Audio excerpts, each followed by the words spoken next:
We are rolling. All right, so I'm going to hand these out. Thanks for coming to Puppetry 101, Shadow Puppetry. As you can see, there's some basics on here that I want to go over. Excuse the voice, a little bit of laryngitis. But let's go over some materials first.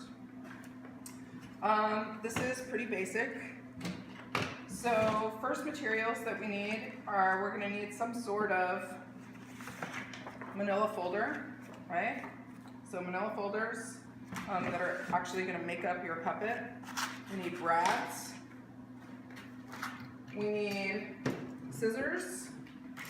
We need some sort of X-Acto knife, and you can get smaller ones like this too. This is a nice retractable one. I like these. We need some sort of stick or skewers, and we need masking tape. And that's pretty much all the supplies we need. It's really, really easy. But let's go over really quick some of these puppetry points. So number one is to work with negative space or silhouettes.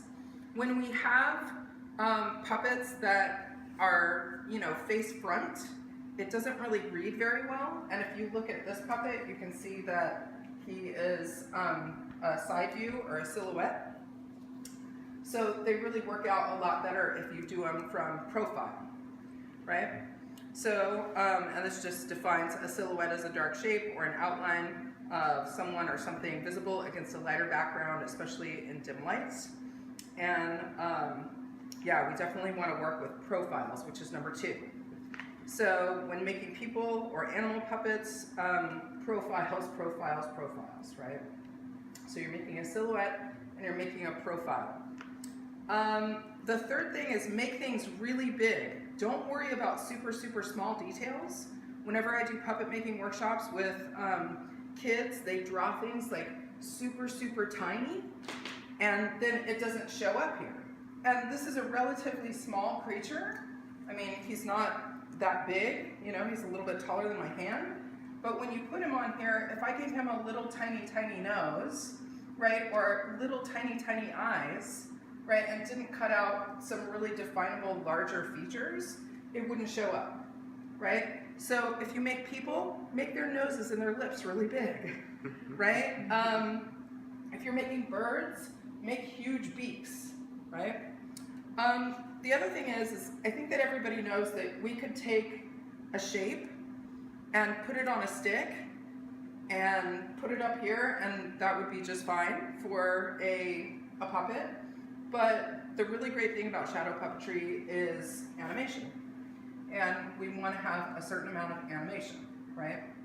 And he doesn't have any rods attached to him, so I'm just kind of doing this. And he's pretty limited animation, but if he was just still, the only animation he could do is this, or maybe this. But at least with his head movement, he can look up, he can look down, and if we sectioned his whole neck could do, something like that.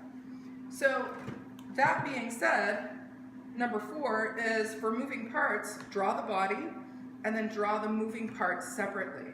And that's really important. I have a little demonstration here.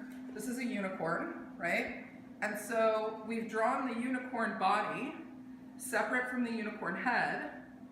And do you guys notice something different or something specific about the shape of this unicorn head and the shape of this unicorn body? Are you noticed anything?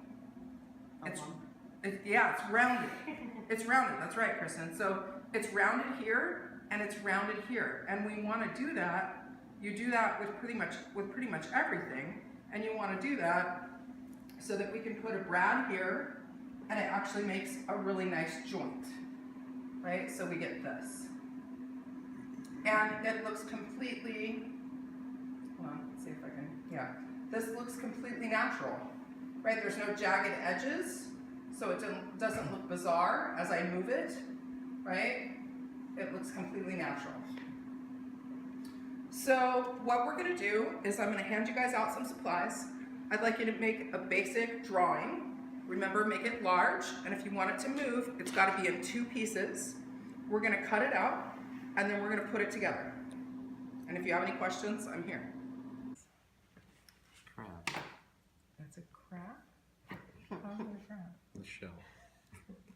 It's basically going to have shell right here. This is the shell. Because you know there's some type of crabs with that type of shell design. There'll be one leg, well, there are going to be 6 legs coming off. And then there's going to be one leg here, and then there's going to be a moving arm with a rod. Okay. That looks really good, Parker. That looks great. Yeah, and definitely sometimes little details like that, if you need to, you can add them on later, but you cut that out perfectly, so that's great.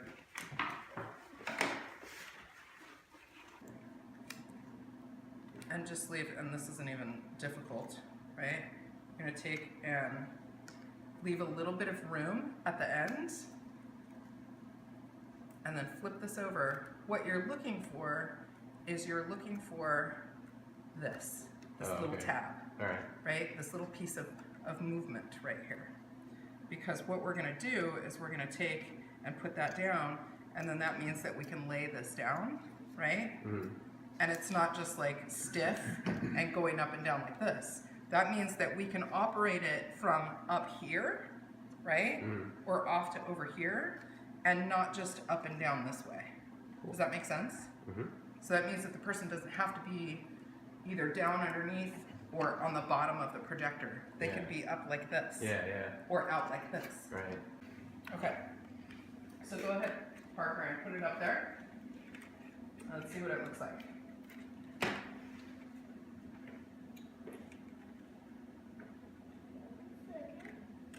Awesome. And he has a feeling for a sword.